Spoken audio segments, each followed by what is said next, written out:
দশম false, famous দশম false. সেইখানে ভীষণ রোদ, এখন গরম লাগছে। এই দেখো পেছনে ফলস, প্রচণ্ড মানুষের ভিড়। এখানে সবাই রিলস করছে, তো এখন সেটা দেখতে চলে এসেছি দশম ফলস। এখানে খুব বেশি সিঁড়ি নেই, ওই জন্য নামতে পেরেছি।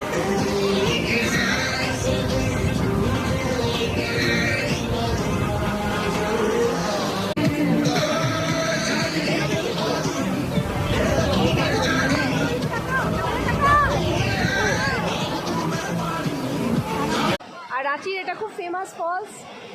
আর এখানে এখন বসে আছি পাথরের ওপর। আর শীতকাল এখন, কিন্তু এখন একটু গরম লাগছে।